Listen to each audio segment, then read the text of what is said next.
उपचुनाव की तैयारी जो चालू हो गई है, जिसको लेकर सीटों के चुनाव में तो बना अब 9 सीटों की घोषणा हो चुकी है, जिसको लेकर यूपी के कानपुर में जो शीशामऊ विधानसभा सीट है उसको लेकर बड़ा चर्चा पे रही है। लेकर सपा की गढ़ कही जाने वाली है। शीशामऊ विधानसभा जो है विधायक है उसको अभी सजा हुई थी और सजा के बाद ये सीट खाली होने के बाद ये फिर से चुनाव उनकी बीवी जो है लड़ी थी। अब हम देखने की बात है कि 2 साल से इस सीट को लेकर विधानसभा को लेकर कोई विकास भी नहीं हुआ है और 10 साल से इरफान भी जो है कल इसमें क्या विकास किया है। हम जनता से बातचीत करते हैं। इस टाइम यहाँ पर दर्शनपुर एरिया में खड़े हैं। ये शीशामऊ विधानसभा है और इसमें जनता से बातचीत करते हैं कि इनका क्या रहेगा। 2 साल से हालात जो यहाँ के रहे हैं वो कुछ सही नहीं रहे हैं और आइए हम बात करते हैं। क्या नाम है आपका? अच्छा, चुनाव होने जा रहा है, चुनाव इसमें आपको क्या लगता है कि परिवर्तन होगा या विधायक ने तो काम किया? नहीं, विधायक जी ने काम किया हुआ, सड़क बनवाया, बोरिंग करवाई। 2 साल से तो वो जेल में है। 2 साल इसके पहले कराया ना उन्होंने काम। इस समय बने उस समय बनाया उन्होंने। इसके बाद कुछ नहीं हुआ जब वो जेल में गए। क्या विकास है, क्या मुद्दा रहेगा? मुद्दा यही है कि फिर सरकार बनेगी। अभी विधायक कोई बनेगा सपा का 99% लगता है। आप क्या कहते हैं? भैया हमारा यही कहना, जो हमारे भाई साहब ने भी कहा कि चुनाव ये थोपा गया चुनाव है। सिटिंग विधायक था, 2 बार से बीजेपी को हरा रहा कंटिन्यू। इस हार को भाजपा पचा नहीं पाई, इसलिए उनको जबरन जो है झूठे मुकदमे में फंसा के जेल भेज दिया गया और सजा करा दी गई। इससे यहाँ पे उपचुनाव हो और हम सरकार का मशीनरी का दुरुपयोग करके चुनाव को अपने पक्ष में कर लें। लेकिन पब्लिक जो है वो विकास को देखती है, वो सरकार के दबाव में कोई काम नहीं होगा। मैं यहीं का निवासी हूँ और 15 सालों से मैं माननीय विधायक जी को देख रहा हूँ। क्षेत्र में अपार विकास किया उन्होंने, खासकर हिंदू इलाकों में तो उनके विकास की कोई सीमा ही नहीं है। बहुत विकास किया उन्होंने, हाथों में शौचालय बनवाए, बोरिंग कराई और तमाम ऐसे काम है जो अनगिनत काम है जो हुए और तमाम ऐसे काम जो विधायक जी जीतने के बाद कहा कराएंगे, लेकिन वो भाई जो है जेल चले गए। अच्छा, कहीं ना कहीं बीजेपी जो है वो पूरा दावा कर रही क्योंकि पूरा जोर इस सिटी पे है। आप देख लीजिए ना, यहाँ जो उपचुनाव है, क्यों चुनाव हो रहा है यहाँ पे? उपचुनाव, यहाँ चुनाव नहीं होना था, यहाँ चुनाव होना ही नहीं था। चुनाव तो अन्य जगहों पे होना था, जहाँ सांसद बन गए, विधायक सांसद बन गए, वहाँ चुनाव होना। बल्कि यहाँ पे चुनाव जबरदस्ती का चुनाव है। जनता पब्लिक सब समझ रही है कि ये चुनाव थोपा गया है पब्लिक के ऊपर। थोपे हुए चुनाव को पब्लिक ही भाजपा को निपटाएगी। योगी जी आए थे और यहाँ पे कई चीजें योजनाओं को लेकर अब आप देख लीजिए, हमारे यहाँ अगर इस रोड से उस रोड पे आप चलेंगे तो आज कम से कम 1.5 साल से रोड खुदी पड़ी है। अभी विधायक तो जेल में है। नहीं तो विधायक जी, अगर विधायक जी बाहर होंगे रोड अब तक बन गई होती। विधायक जी अगर बाहर होते वैसे वो रोड अब तक बन गई होती। विधायक जी के बाहर ना होने की वजह से कम आज 1.5 साल से रोड खुदी पड़ी है। जाने कितने लोग गिर चुके हैं, 1-2 बार मैं भी गिरते गिरते बचा हूँ।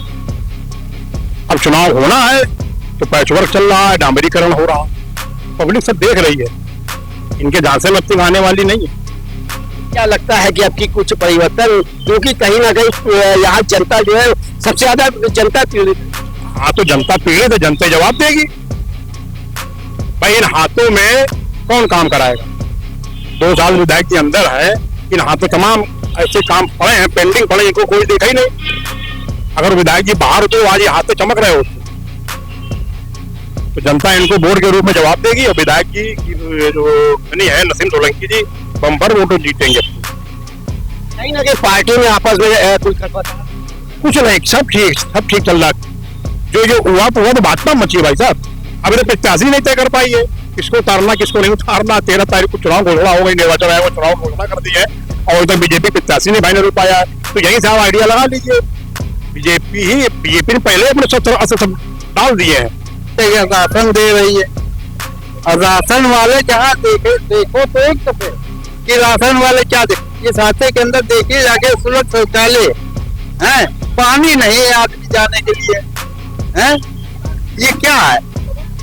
यहाँ के संसद और विधायक तो ये कंफर्म ये चीज को देखना चाहिए, सभासद को भी देखना चाहिए। कोई नहीं देख रहा है, कोई भी नहीं सुन रहा, कोई भी काम नहीं हुआ। काम तो किया है, अगर कह दिया गया तो लोग कुछ ना कुछ तो किया ही है। बाकी तो 2 सालों से कोई काम नहीं हो रहा। नहीं तो देखिए, हम तो नई जनरेशन है, तो हम तो भाई ऑलवेज की बात है, हम तो बीजेपी को सपोर्ट करेंगे। हमें दिख रहा है कि भैया बीजेपी ने बहुत काम किए हैं, और लोग जो बोलते हैं कि मतलब यहाँ काम नहीं हुआ, यहाँ काम नहीं हुआ है, तो यार देखो, सब यूनिटी बना के जब जाओगे ना किसी के पास कंप्लेन देने, तब काम होता है। ऐसे नहीं कि कोई सोच लेगा कि एक काम हो गया, अरे यार काम नहीं हुआ, काम नहीं हुआ। जब आप यूनिटी बना के जाओगे, कुछ किसी के विधायक या किसी के पास भी जाओगे ना, तब आपका काम होता है। बीजेपी ने जितना कर दिया है ना, वो कोई नहीं कर सकता इतने 14 साल, 2014 से लेके अभी तक जितना करता आ रहा है बीजेपी, और कोई नहीं कर सकता। अभी जो अब्दुल वाला ये बहराइच के पास जो केस हुआ है ना, तो अगर ये यूनिटी अगर जैसे वहां पे, अगर यहाँ पे जैसे यूनिटी है लोगों में, थोड़ा तो समझते हैं, अगर ये वहां पे होती ना, तो ऐसा कुछ हो नहीं पाता। ये बताया था, गुंडा बताया था कि सपा, और दूसरी बात यहाँ पे कोई दूसरी सीट देखिए, मैं तो देखिए बीजेपी सपोर्टर, मुझे किसी से परवाह नहीं है कि वो कौन कैसा है, कौन कैसा है, मुझे गुंडा गुंडा कुछ नहीं बता। मेरा परिवार पूरा बीजेपी का सपोर्टर है, तो मैं बीजेपी है। मुझे वो क्या कर रहा क्या नहीं कर रहा, मुझे उससे बिल्कुल। बीजेपी की सीट क्यों नहीं निकाल पाती है? वो देखिए, अभी सलील रसोई से टिकट हुआ और कई बड़े नेता जो है, कारण देखिए कुछ नहीं, बीजेपी जितना करती है तब नहीं, बीजेपी जितना कर रही है, कुछ लोगों को अच्छा लगता है, कुछ लोगों को नहीं समझ में आता है।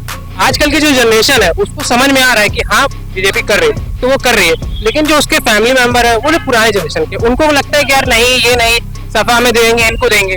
जो नई जनरेशन है उसको पता है कि मुझे बीजेपी को देना है, क्योंकि आगे जो जनरेशन बढ़ेगी, मतलब जिस हिसाब से डेवलपमेंट बढ़ रहा है, उस हिसाब से बीजेपी को ही हमें देना चाहिए। और जो पुरानी जनरेशन है वो कुछ नहीं कर रही है। सही कह रहा है, बीजेपी जिंदाबाद है, जिंदाबाद है। काम ही नहीं होता है, क्या काम बढ़ाना आता, देखो नरक पड़ा है। मलिन बस्ती घोषित कर दिया गया, उसके बाद भी कोई काम नहीं। क्यों नहीं आते भाई? जो विधायक बने आप लोग आ पाओगे, जो विधायक बने वो है। हम बनेंगे, हम कल को विधायक आएंगे, हम विधायक तो विधायक होता है ना। ये विकास अपनी जगह पे जितना उसको मिला, उसने अपनी एरिया में ज्यादा करके दूसरे एरिया में कम किया है, बस ये फर्क है। और क्या भैया, वो गुंडा है कि वो अच्छा आदमी है? ना हमने उसको गुंडा ही करते देखा, ना उसको अच्छा ही करते मैंने देखा। सजा लोगों को हमने क्या बोला, ना ही हमने उसको गुंडा ही करते देखा, ना ही हमने उसको अच्छा ही करते देखा। तो ना हम उसको गलत कह सकते हैं, ना ही हम उसको सही कह सकते हैं, ठीक है ना। अब बाकी रहेगा बीजेपी की। बीजेपी स्टार्टिंग में कोई बच्चा पैदा होता है तुरंत तो चलने नहीं लगता है। बीजेपी आई है, एक बार नहीं जीती, दोबारा जीतेगी, दोबारा। देखा आपने यहाँ के लोगों का अलग अलग कहना है कि जो यहाँ पर जो विधायक था वो कहीं ना कहीं नहीं आने की बात कर रहा, मगर यहाँ पे हम आपको दिखा दें कि यहाँ की जनता जो है वो कहीं ना कहीं, हमारे साथ कुछ और लोग भी जुड़े उनके बाद। मेरा नाम ठाकुर अभिषेक प्रताप सिंह है। मैं राष्ट्रीय सनातन सेना का प्रदेश अध्यक्ष हूँ। हिंदू हित में, राष्ट्र हित में कार्य करता हूँ समाज के लिए। यदि सीसम विधानसभा को जीतना है तो हमारे बीच में उपेंद्र पासवान जी का नाम आ रहा है, जिससे संपूर्ण समाज उनसे संतुष्ट रहेगी। उपेंद्र पासवान एक सुलझे हुए पढ़े लिखे व्यक्ति है जो समाज कल्याण के लिए कार्य करते हैं और घाटमपुर विधानसभा से एक बार वो विधायक भी रह चुके हैं। तो हमारा मानना है कि अगर माननीय प्रधानमंत्री जी और योगी जी उनको टिकट देते हैं तो अवश्य सीसम विधानसभा की जीत होगी और सीसम विधानसभा को शीशे की तरह चमका दिया जाएगा। देखिए, हमारा मानना यह है कि जनता ऐसे नेता को चुनना चाहती है जो सबका सम्मान और सबका क्षेत्र का विकास। जनता के साथ एक फोन पे नेता को पहुंचना चाहिए किसी भी मुसीबत में अगर जनता है, और उस स्थिति में उनका पूरी तरीके से सहयोग करना चाहिए। ऐसा नेता अवश्य विजय होगा, क्योंकि काम वाला नेता चाहिए, नाम वाला नहीं कि बड़े बड़े बैनरों में सिर्फ फोटो लगी है और जनता के बीच में कोई नहीं आ रहा।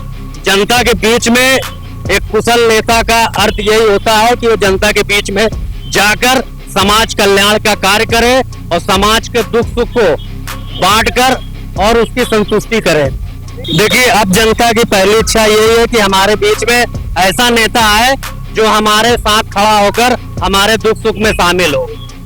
अब हमारा यही मानना है, क्योंकि जनता बहुत हड़ चुकी है, पक चुकी है, और हमारा ये भी मानना कि संपूर्ण सीसम और विधानसभा की जनता बढ़ चढ़कर भारतीय जनता पार्टी को वोट दे, क्योंकि भारतीय जनता पार्टी है तो हिंदू समाज की उन्नति है, जीत है।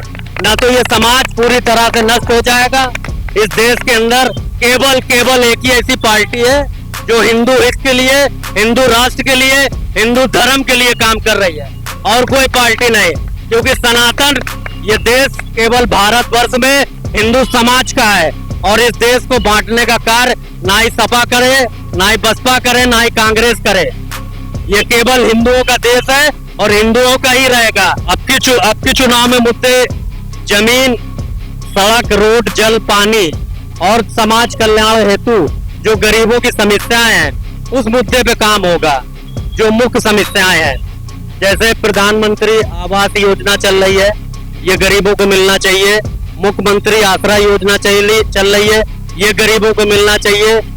और गरीबों के जो रोटी और दाल की जो व्यवस्था है, लोगों को नौकरियां मिलना चाहिए, प्राइवेट, सरकारी, संपूर्ण हिंदू समाज को नौकरी मिलना चाहिए। नहीं, कोई बाहुबली क्षेत्र नहीं है। 1,80,000 वोटर हिंदू है और 1,10,000 वोटिंग मुस्लिम है।